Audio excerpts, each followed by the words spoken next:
حضور کا سینہ اتنا کشادہ تھا کہ میرے رب نے رب ہو کے کہا الم نشرح، حضور ہم نے آپ کے سینے کو کشادہ نہیں کر دیا۔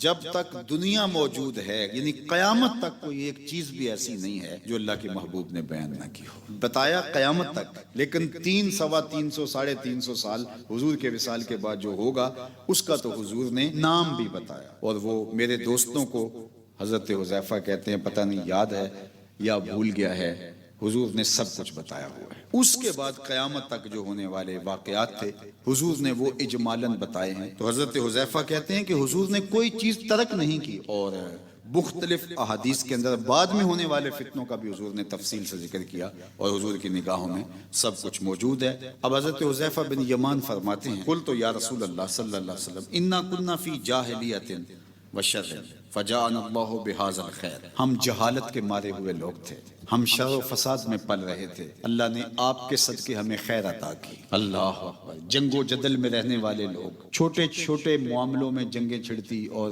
دیر تک جاری رہتی، پانی پلانے پہ لڑائی ہوتی، گھوڑا بڑھانے پہ لڑائی ہوتی، لڑائیاں پھر جاری رہتی۔ یہ جو جنگ بواس تھی اوس اور خزرج کے درمیان، یہ 120 سال تک جاری رہی۔ ایک معمولی بات پہ لڑائی شروع ہوئی لیکن پھر کئی نسلیں کھا گئی یہ لڑائی، پھر حضور مدینے تشریف لائے، فَأَصْبَحْتُمْ بِنِعْمَتِهِ إِخْوَانًا، اللہ فرماتا ہے شکریہ ادا کرو میری اس نعمت کا جس نے تمہیں بھائی بھائی بنا دیا، تمہارے دلوں کے اندر الفت پیدا کر دی، محبت ڈال دی۔ تو یہ جنگوں کے پلے ہوئے لوگ جنگیں کرتے، جنگیں حضور نے بھی کی ہیں، اللہ اکبر، لیکن حضور کا جو انداز جنگ تھا کیا عالی شان اور کیا خوبصورت کہ 1000 لوگ بھی کام نہیں آئے ان جنگوں کے اندر، اور جو مسلمان 27 جنگوں میں شہید ہوئے ہیں ان کی ٹوٹل تعداد 148 ہے، بعض نے اس سے بھی کام لکھی ہے۔ اور فتح مکہ کا دن، اللہ اکبر، وہ کیسا دن تھا، ان لوگوں نے کیا کیا تھا مسلمانوں کے ساتھ، 3 دفعہ ہجرت کرنے پہ مسلمان مجبور ہوئے۔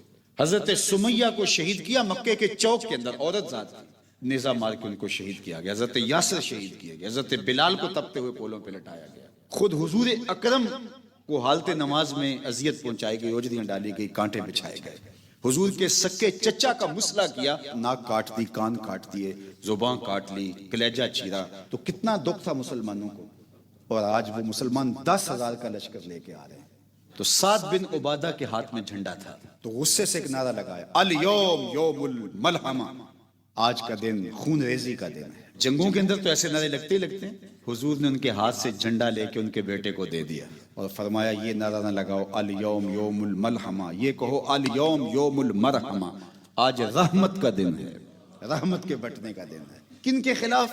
جنہوں نے اذیتیں دی تھی، لیکن یہ حضور رحمت عالم کا طریق ہے، کائنات کو زندگی کا نور دیا ہی ہے تو آمنہ کے لال نے دیا، اگر زندگی سیکھنی ہے تو حضور کی چوکھٹ پہ آنا ہوگا۔ تو حضرت حذیفہ رضی اللہ تعالیٰ عنہ فرماتے ہیں کہ میں نے کہا حضور ہم نے شر دیکھی ہے، لڑائیاں دیکھی ہے، پھر اللہ نے آپ کے صدقے سے ہماری جھولی میں خیر ڈال دی، کیا اس خیر کے بعد پھر بھی شر آئے گی؟ حضور نے فرمایا ہاں، اس خیر کے بعد پھر دوبارہ شر آئے گی۔ حضور پھر اس شر کے بعد پھر خیر آئے گی؟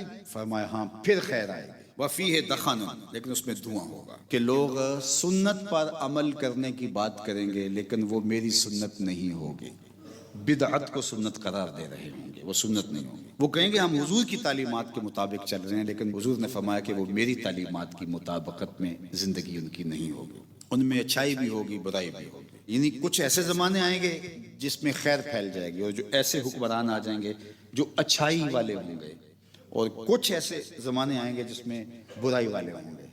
اور دوسرا اس کا مفہوم نکلا کہ پھر ایسے حکمران بھی آتے رہیں گے جن میں اچھائیاں بھی ہوں گی اور برائیاں بھی ہوں گی، یعنی ایک ہی حکمران کے اندر دونوں چیزیں جمع ہوں گی، کچھ اچھے کام کریں گے کچھ برے کریں گے۔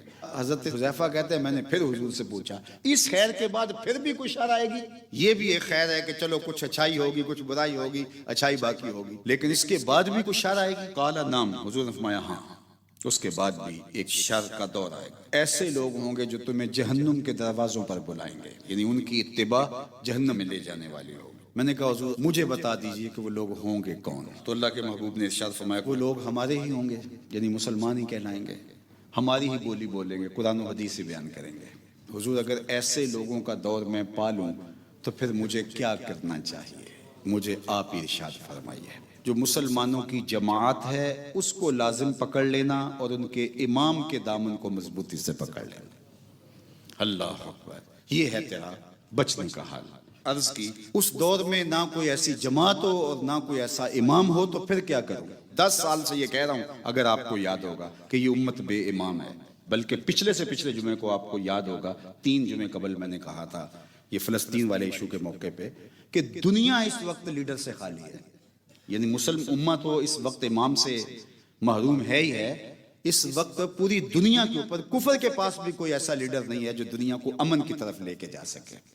ماضی کے اندر اچھے اچھے لیڈر کافروں کے پاس بھی ہوئے ہیں، لیکن اس دور میں جو مسخرے ہیں عالمی منصبوں کے اوپر بیٹھے ہوئے وہ آپ دیکھ ہی رہے ہیں۔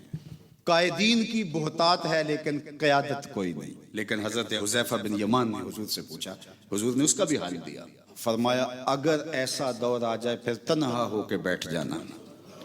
اللہ اکبر، روزی روٹی کمانا، اپنے بچوں کو کھلانا، اور بلکہ ایک آگے حدیث آتی ہے حضور نے فرمایا بکریاں لے کے جنگلوں میں نکل جانا اور اس کا دودھ پی لینا اور اپنے ایمان کو بچا کے رکھنا۔ اللہ اکبر۔ تو پھر آقا کریم نے فرمایا ان تمام فرقوں سے الگ ہو جانا۔ اب یہاں ایک اور مسئلہ ہے کہ فتنوں سے بچنا بھی ہے اور قوم کے اندر وہ جذبہ خیر اور جذبہ جہاد بھی موجود رہنا ہے، اور اس نسل کو بچا کے امام مہدی تک بھی لے کے جانا ہے۔ یہ علماء کے لیے بہت مشکل چیلنج ہے، اور اپنی اس نسل کے اندر وہ چیز منتقل کرنی ہے کہ کہیں یہ دجال کے فتنوں کا شکار نہ ہو جائے۔ اس طاقت کو، اس توانائی کو، اس استطاعت کو بچا کے منزل تک کیسے لے کے جانا ہے، تو یہ ایک بہت بڑا فن ہے، اور یہ کسی عام شخص کے بس کا روگ نہیں ہے۔ ہم کوشش کرتے ہیں اس کو سمجھنے کی، اور جہاں تک سمجھ آتی ہے اس پہ عمل کرنے کی بھی۔ ہمیں باشعور ہو کے اپنی میسر صلاحیتوں کو بچا کے امام مہدی کے عساکر تک کس طرح پہنچنا ہے، ایک بہت بڑا اہم کام ہے اور ذمہ داری ہے۔ کاش کہ میری قوم اتنی باشعور ہو سکے، کاش کہ ہم کتاب الملاحم بھی پڑھیں، کتاب الفتن بھی پڑھیں، دور موجود کے حالات کو بھی دیکھیں۔ ایک کثرت کے ساتھ دعا ہم مانگا کریں، اللہم ارنا الحق حقا وارزقنا اتباعہ وارنا الباطل باطلا وارزقنا اجتنابہ۔ جس طرح چیزوں کی حقیقتیں اللہ وہ اپنی جناب سے، اپنے کرم سے ہمارے دلوں میں القاء کر دینا۔